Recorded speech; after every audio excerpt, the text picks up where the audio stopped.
Bonjour tout le monde et bienvenue à une balado-diffusion du Bulletin GP.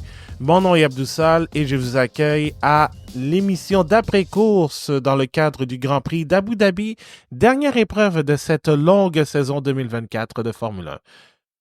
Encore une fois, je serai tout seul à l'animation de cet épisode. Mes collaborateurs ont décidé, n'étant pas présents, je vais donc faire ça tout seul. Alors, je vais tout de suite, pendant ce temps, vous donner le résultat de ce dernier Grand Prix de la saison 2024 de Formule 1 qui a eu lieu à Abu Dhabi. Alors, Lando Norris remporte le Grand Prix parti de la pole devant Carlos Sainz et Charles Leclerc qui était parti avant-dernier à la suite d'une pénalité de 10 places combinée à un tour supprimé en Q2, donc il finit troisième. Lewis Hamilton a son dernier Grand Prix avec Mercedes termine quatrième avec un dépassement dans le dernier tour sur son propre coéquipier George Russell, qui est cinquième. Max Verstappen termine sixième. Pierre Gasly, septième. Nico Hülkenberg, huitième. Fernando Alonso, neuvième. Et Oscar Piastri termine dixième, marque donc le dernier point disponible. On a perdu Sergio Perez sur la Red Bull dès le premier tour. Franco Colapinto et Valtteri Bottas. Ah oui, puis il y a Liam Lawson qui a abandonné, mais il est classé 17e étant donné qu'il a complété 90% de la distance totale d'un Grand Prix. Je vais y aller avec mes évaluations habituelles, donc performance du jour, contre-performance et moment cocasse. Performance du jour, il va sans contredit être remis à Charles Leclerc, qui a connu avant la course d'aujourd'hui un week-end horrible avec une pénalité de grille en raison d'un changement de batterie supplémentaire au-delà de la limite, mais a réussi un premier tour exceptionnel et finit troisième, une belle course. Contre-performance, Valtteri Bottas, qui avait été un des héros de cette séance de qualification.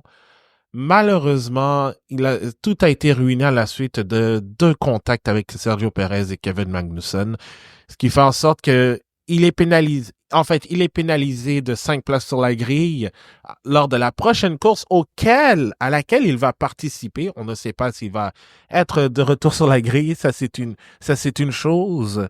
Mais il a été pénalisé pour un contact avec Kevin Magnussen, mais avait déjà une pénalité de 10 secondes qu'il avait purgée pour avoir causé une collision avec Sergio Perez au départ. Et un moment cocasse, est-ce qu'il y en avait un? Ben, je vais garder le moment cocasse pour le point sur Mercedes. Parce que j'ai envie de faire un petit rant là-dessus, mais vous allez m'entendre après. Donc, voilà, ce sont mes évaluations assez courtes et brèves. Oui, Maman Cocasse, c'est moi je me suis levé à 8h05 heure du Québec. Donc, j'ai manqué un tour et demi de Grand Prix. Ça m'apprendra à aller au club la veille d'un Grand Prix qui commence à 8h. Et là, j'ai mal de tête. Donc, vraiment pas fort de ma part.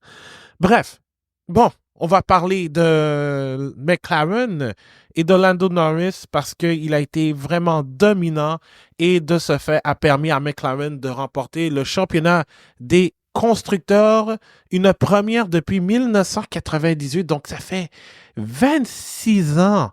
26 ans que McLaren n'avait pas remporté le championnat des constructeurs. Pour Norris, ça a été une course dominante. Et là, on va dire vraiment dominante du début jusqu'à la fin. Pas d'erreur. Il a été parfait de A à Z.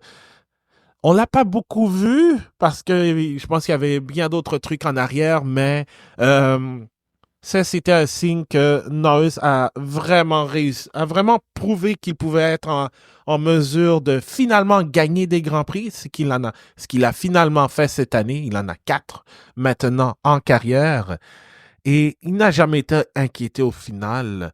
Par contre, son coéquipier Oscar Piastri a eu une journée assez difficile.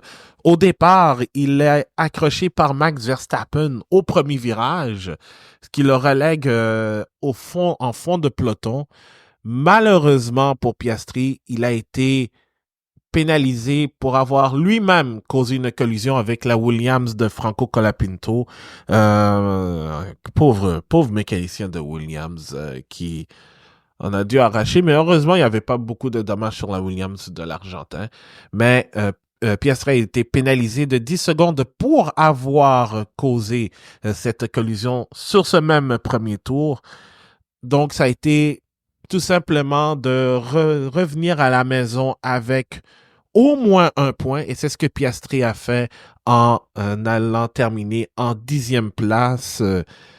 Et ça a aidé et ça a conclu en fait une saison bonne pour McLaren malgré des moments de faiblesse ici et là, mais le duo de pilotes a quand même livré de très belles performances.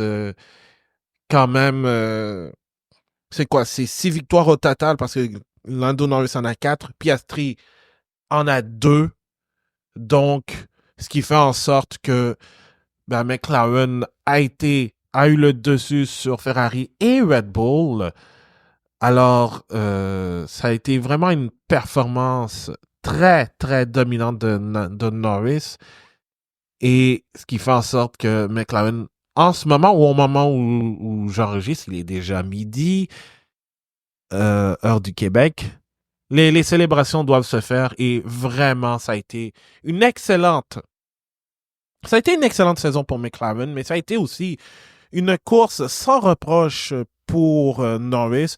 Pour Piastri, ça a été vraiment limiter les dégâts et ça aurait pu mal virer parce que si jamais Norris avait eu un problème qui aurait mené à son abandon, Ferrari aurait certainement remporté le titre parce que vraiment, d'un côté, Piastri a été malchanceux sur l'accrochage avec Verstappen, mais il ne s'est pas aidé non plus en causant une collision avec Colapinto quelques virages plus tard.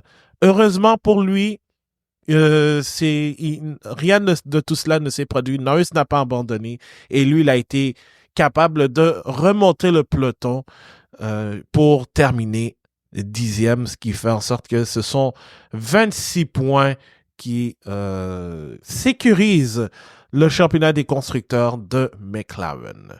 Donc, félicitations à toute l'équipe de Woking, à Zach Brown pour son travail acharné, aux pilotes, aux ingénieurs et vraiment toute l'écurie McLaren qui finalement gagne un titre. Donc, peut-être que l'année prochaine, ils vont tenter le double. Donc, ça reste à suivre. Cela étant dit, il faut quand même lancer les fleurs à Ferrari parce que Carlos Sainz a fait du mieux qu'il a pu. Il a terminé 2e et s'est assuré de ne pas trop être distancé par la McLaren de son bon ami Norris. Mais Charles Leclerc, surtout, quelle course il a fait. Et surtout, je vous rappelle, il est parti 19e de la grille. Bon, vendredi, on a reçu la confirmation qu'il allait être pénalisé de 10 places pour changement excessif de batterie. Samedi, en Q2, son tour est supprimé parce qu'il était au-delà des limites de la piste au virage 1. Donc, en plus de la pénalité de 10 secondes, il a été obligé de se retrouver 19e. Une chose que ce n'était pas dernier parce que Franco Colapinto avait lui aussi une pénalité pour changement de boîte de vitesse. Mais vraiment, Leclerc a réussi à faire un très bon départ. Et surtout, quand il est allé euh, prendre, je pense au virage 6, oui, il est allé dépasser pas mal tout le monde alors qu'il y avait un trafic pour ce virage. Et au même moment, il y avait Bottas qui avait accroché Perez. Mais Leclerc a été capable de vraiment se battre. Il a été il a gagné plusieurs. Je pense il était quoi, 7 ou 8e après le premier tour. Et ensuite, avec la voiture de sécurité virtuelle, il a été en mesure de se rapprocher des autres, de Nico Hülkenberg, George Russell, Pierre Gasly. Et ensuite, il s'est retrouvé troisième de plein gré. Et malgré tout, quand même, même si Ferrari a perdu le championnat, je dois leur lancer des fleurs parce que vraiment, ça a été une très bonne année pour eux. Oui, il y a eu des moments ratés. Je pense entre autres à Canada où où ils ont carrément fait du Hunt. En fait, des erreurs stratégiques. Il y a eu des moments de malchance, entre autres, l'accrochage entre Sainz et Perez ben, dans les derniers tours du Grand Prix d'Azerbaïdjan où il y avait potentiellement un double podium. Alors, oui, il y a eu des occasions manquées, mais c'est une Scuderia Ferrari qui était beaucoup plus forte et surtout pour une première année avec une voiture dirigée par Fred Vasseur parce que l'année dernière, en 2023, c'était quand même une voiture Fred Vasseur était le directeur d'équipe, mais c'était une voiture qui était pensée sous le règne de Mattia Binotto. Donc, il y a vraiment une progression qui est faite chez Ferrari comparée à l'année dernière. Et encore une fois, ça semble prometteur pour l'année prochaine, même si ce n'est plus le même duo de pilotes parce que Carlos Sainz ira chez Williams et celui qui le remplacera, c'est celui qui mérite une mention très honorable, une mention honorable comme performance du jour. Et c'est Lewis Hamilton qui en était à son dernier Grand Prix avec Mercedes, autant comme écurie qu'avec motoriste, puisque je pense que c'est depuis quoi, 97, 98 que Hamilton est associé avec Mercedes par l'entremise de McLaren, entre autres. Et ensuite, il a fait le saut en 2013. Il est passé en Formule 1 avec McLaren Mercedes en 2007. En 2013, il passe avec l'équipe mère et c'est là où il y a eu le plus gros de ses succès. Mais aujourd'hui, il a été vraiment sans reproche, a fait une très, très belle course. Et lui, en plus, il était parti sur les gommes dures, donc en allant avec la gomme médium, pardon, il fallait qu'il gagne 14 secondes sur George Russell pour finir quatrième. Et de toute façon, Charles Leclerc était beaucoup trop loin pour aller chercher un podium, ce qui aurait été magnifique pour Hamilton.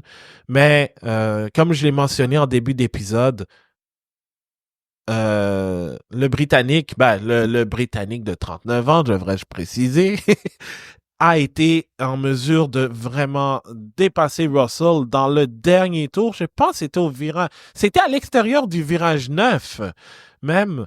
Donc, ça a été propre et une belle manière en fait, résumer l'esprit de combativité d'Hamilton en fait, avec Mercedes, quand ça n'allait pas, parce que il est parti 18e, il s'est qualifié, il a été éliminé en Q1, le Britannique, sur une malchance. D'abord un tour qui était pas très fameux, mais en plus de ça, il s'est retrouvé pris avec un cône en dessous de la voiture en qualification. Donc, ça a été énormément compliqué, mais il a été capable de revenir, de remonter le peloton pour faire de 18 à la quatrième position. Donc, belle performance et belle manière surtout de terminer son aventure avec Mercedes après tant d'années. Et ça nous a donné aussi des beignes, des donuts sur la ligne de départ arrivée pour mettre fin à cette ère légendaire. Et c'est là où je vais intervenir parce que c'était beau de voir Lewis tout ça. Mais je me dis, en même temps, je comprends que c'est la fin de partenariat assez historique, mais c'est pas comme si Hamilton avait annoncé sa retraite en début d'année. Là. Il fait juste aller vers une autre écurie. Donc, le fait, et je veux pas être un peu pisse-vinaigre, mais le fait que la FIA donne la permission à Hamilton de faire des bangs sur la ligne de départ arrivée et avec aussi le fait que on a un champion du monde en Max Verstappen qui, je pense, hum, qui a déjà été sacré à Vegas. Pourquoi lui n'a pas eu le droit de le faire? C'est juste. C'est juste bizarre. Tu sais, je veux pas être pisse vinaigre. C'était beau. Les images étaient belles à voir. Not gonna lie. Mais est-ce que ça valait vraiment la peine de faire tout ce brouhaha d'organiser tout ça et de ne pas permettre à Max Verstappen de faire des bangs en tant que champion du monde confirmé depuis le Grand Prix de Las Vegas? Ça c'est ce que j'ai trouvé un peu bizarre.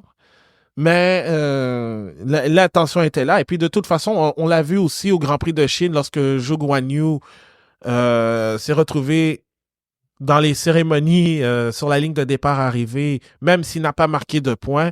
C'était un moment important, certes, parce que c'était le premier pilote chinois titulaire à temps plein en championnat du monde de Formule 1. Et c'était le premier Grand Prix de Chine depuis, 5 ans. Donc oui, l'intention est là. C'était beau, c'était émotif. Et c'est la même chose pour Lewis Hamilton. Par contre, dans le cas de Lewis, j'ai un peu de mal à comprendre pourquoi on lui a permis de faire les bangs, mais pas Max Verstappen, qui est le champion en titre enfin. C'est arbitraire, c'est mon opinion, mais n'empêche, les images étaient belles. Et puis même voir un Lewis émotif, bon, on l'a vu à quelques reprises, surtout sa victoire en Grande-Bretagne.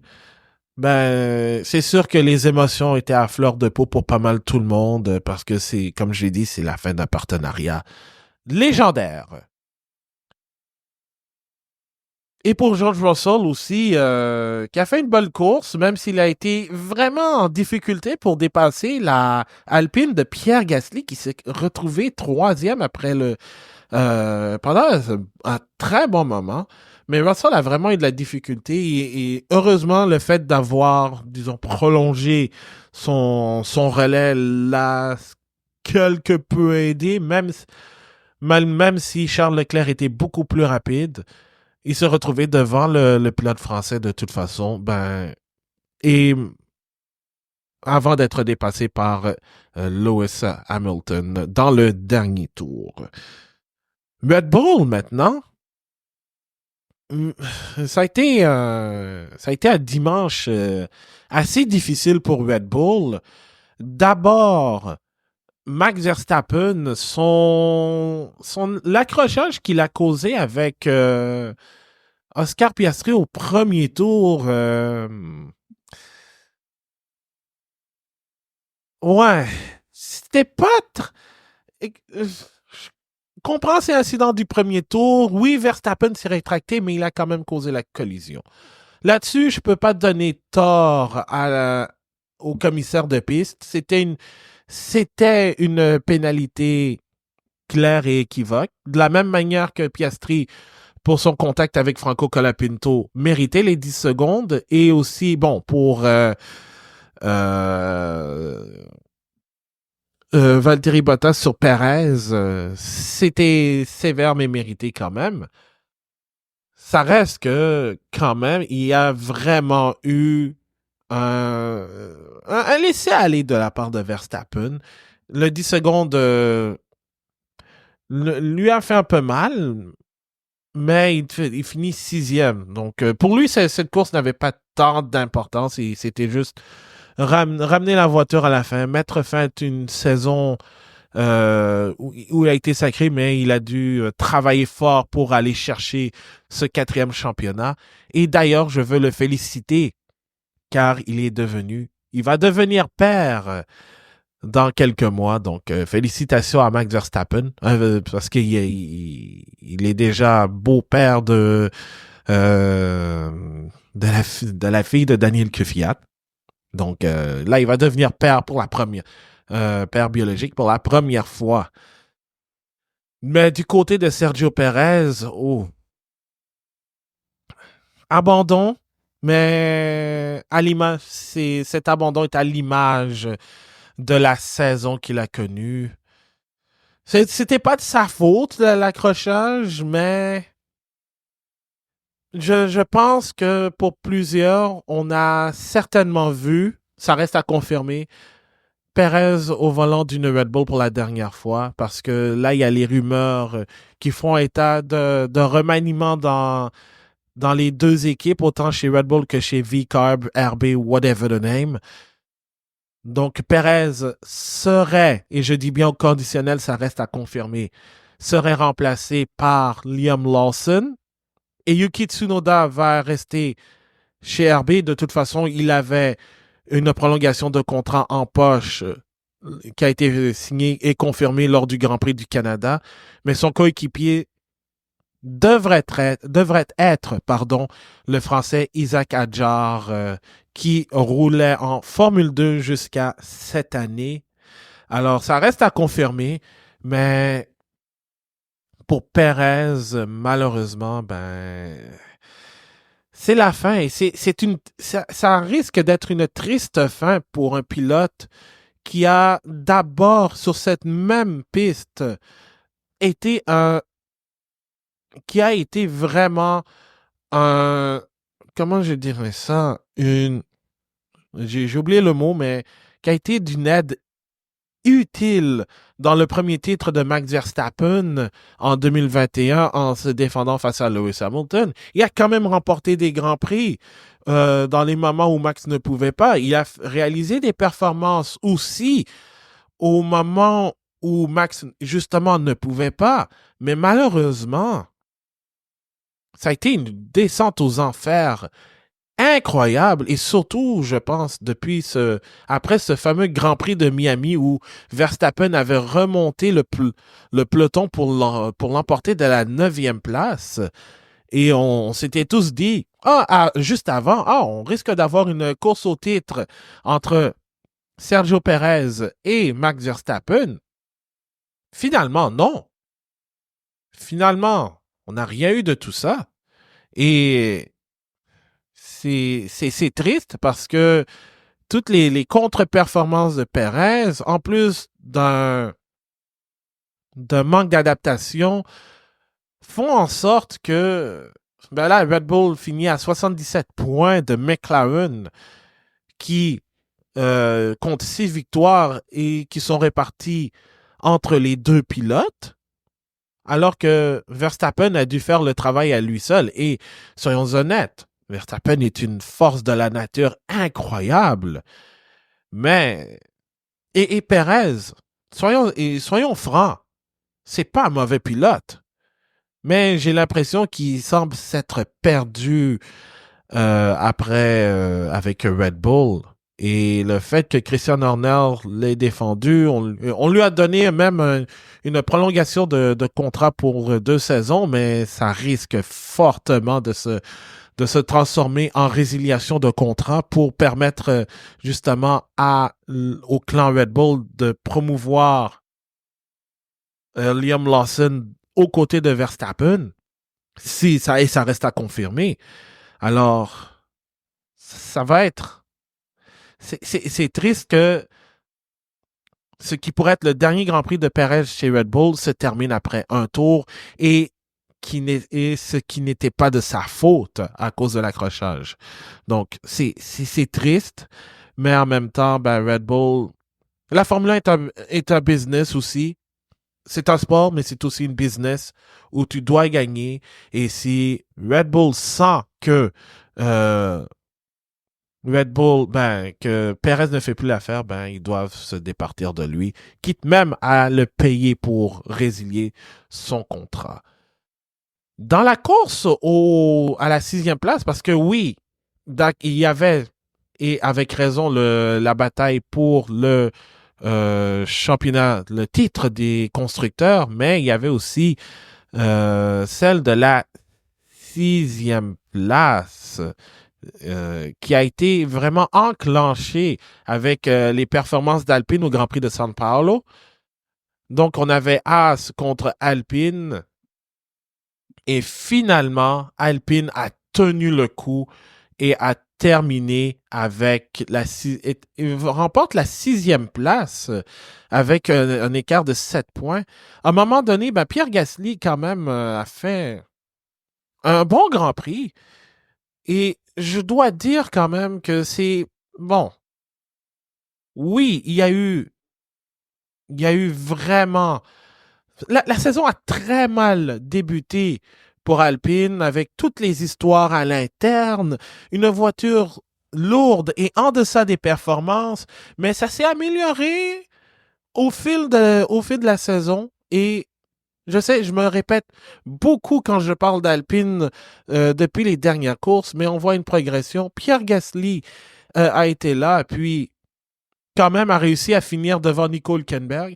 Certes, le fait que Hülkenberg ait été pénalisé de 3 places pour ne pas avoir respecté les consignes de la direction de course, c'est-à-dire de dépasser des voitures sous le tunnel lors des qualifications, ça a aussi aidé, ça a aussi aidé Gasly. Et aussi, je pense, je me souviens plus qui avait dit ça sur F1 TV, mais c'était très rapide en qualification. À un moment donné, Nico Hülkenberg s'était retrouvé en pôle provisoire pour finalement terminer 4e de cette qualification avant la pénalité. Mais le rythme de course n'était pas... je pense Haas n'était pas très confiant avec le rythme de course. Et à un moment donné, Magnussen aussi était dans le coup. Ça aurait été superbe. Malheureusement, ben, il termine 16e en un tour, mais ce qui n'a pas... Il y a eu un arrêt lent pour Magnussen. Et ce qui n'a pas aidé aussi, c'est l'accrochage avec Valtteri Bottas qui a été causé par le Finlandais. Donc, ça n'a pas aidé. Hülkenberg a fait le travail, mais je pense que la Alpine était beaucoup plus... était, était bien meilleure en rythme de course que la Haas. Et c'est une belle surprise pour... c'est un beau cadeau, en fait, pour Alpine. Donc, ça va être bien, mais on va s'attendre à mieux. Et je veux aussi parler de Jack Doohan, qui disputait officiellement son premier Grand Prix en Formule 1. Il termine 15e.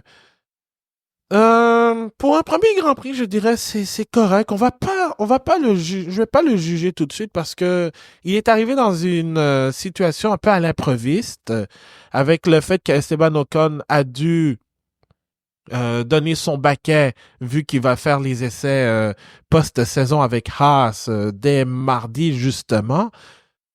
Et Doohan est arrivé là un peu à l'improviste, entre guillemets. Donc, oui, il a fait les essais, mais ça, il n'a pas fait beaucoup d'erreurs. Il s'est retrouvé en bataille avec Lance Stroll, on l'a vu à quelques reprises. Mais ça a été tout.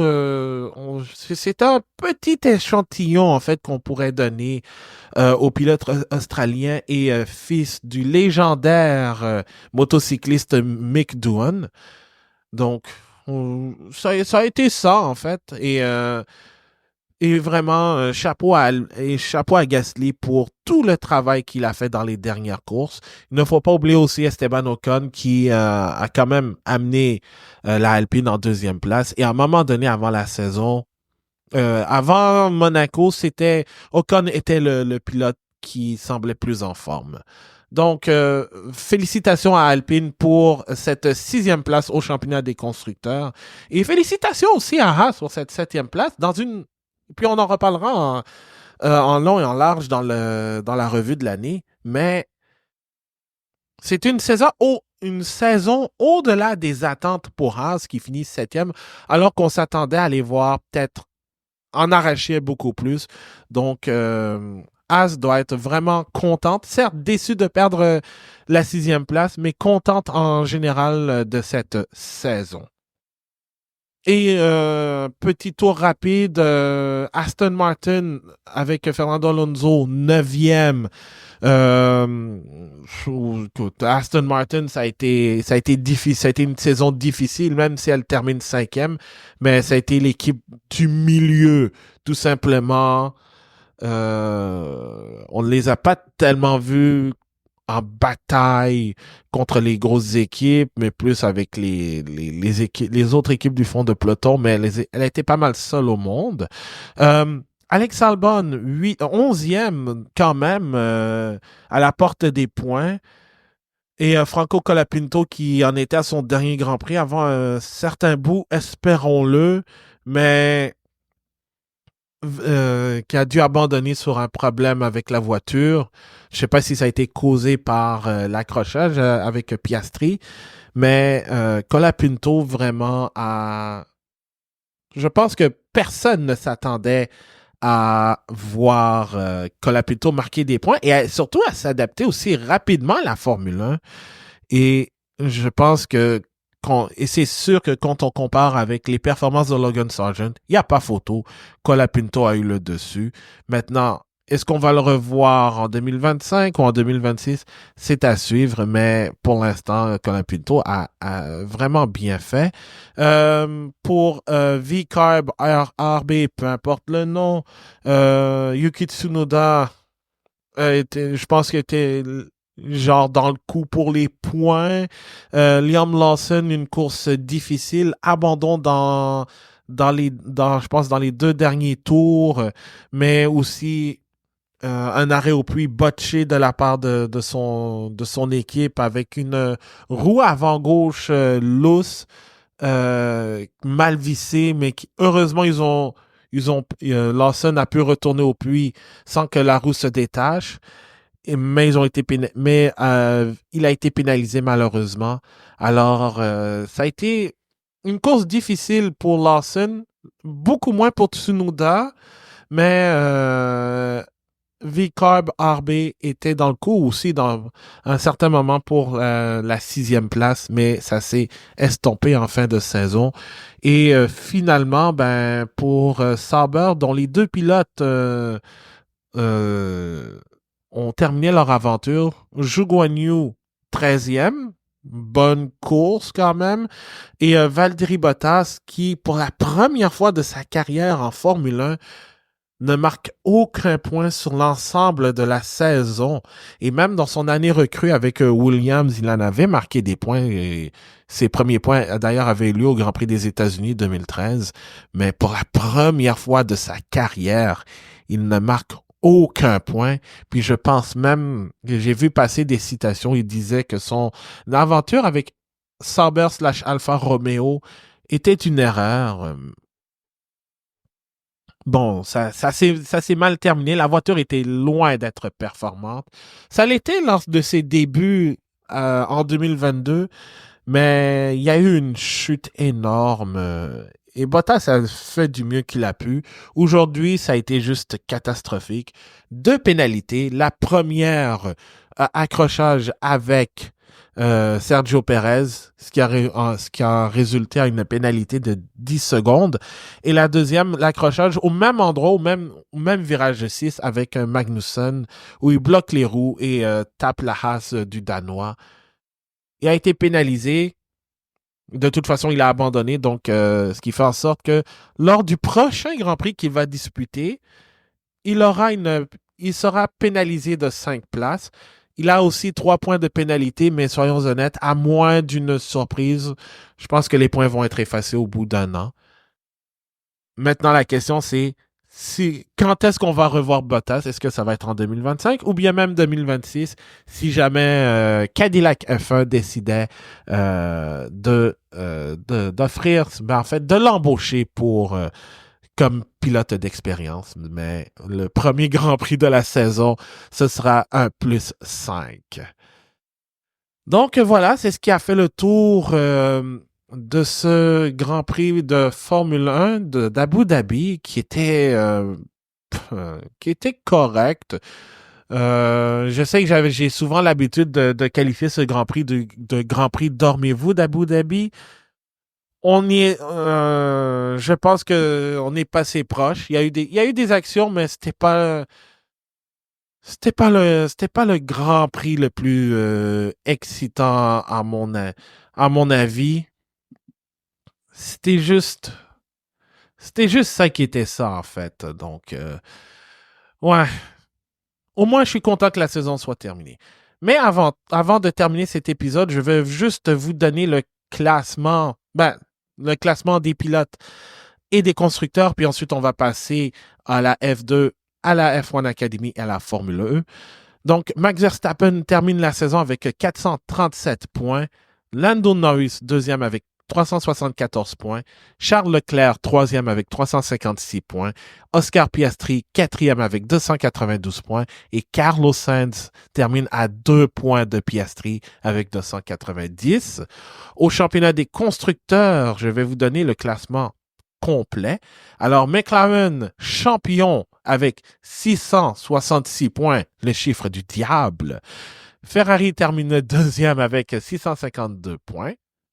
Red Bull, troisième avec 589 points. Mercedes, quatrième avec 468 points. Aston Martin est cinquième avec 94 points. Alpine, sixième avec 65 points. Haas, septième, 58. RB V-Carb à 46 points. Williams, 9e avec 17 points. Et Sauber avec 4 points, gracieuseté de Zhou Guanyu au Grand Prix du Qatar. Donc, ça, c'est ce qui complète le volet Formule 1. On va passer maintenant aux catégories juniors qui avaient aussi lieu à Abu Dhabi, au circuit de Yas Marina. En F1 Academy, il y a eu 3 courses plutôt que 2, parce que, je ne sais pas si vous vous souveniez, j'avais parlé de l'annulation de la course 2 en raison de réparation de barrières prolongées suite à un violent accident en Porsche Carrera Cup Middle East au Qatar. Donc, la F1 Academy a décidé, pour le bien de la série, de programmer une 3e course à Abu Dhabi, ce qui a fait en sorte que, parce qu'il y a les points bonus pour la pole position et un total de 84 points à aller chercher, Abby Pulling avait une avance de 83 points sur Dorian Pain, faisant en sorte que Pulling n'était plus championne du monde, championne de la série officiellement, mais tout ça a été réglé puisqu'elle a obtenu la pole position pour les 3 courses. Donc, ces 3 meilleurs temps ont été suffisants pour obtenir la pole position. Dans la course 1, elle a gagné, surprise, elle a gagné devant Hamda Al-Kubaisi et Dorian Pain. Dans la course numéro 2, elle a gagné, encore une fois, mais profité des erreurs, autant dans la course 1 que dans la course 2, de Chloe Chambers qui avait pris les commandes pendant un certain moment. Mais dans la course 2, Chambers a terminé 2e et Hamda Al-Kubaisi obtient son 2e podium. Et dans la course 3, c'est Maya Veugue qui roule pour Ferrari, pour Prema, qui a remporté l'épreuve devant Abby Pulling et Nerea Marti qui complète le podium avec la voiture aux couleurs de Tommy Hilfiger.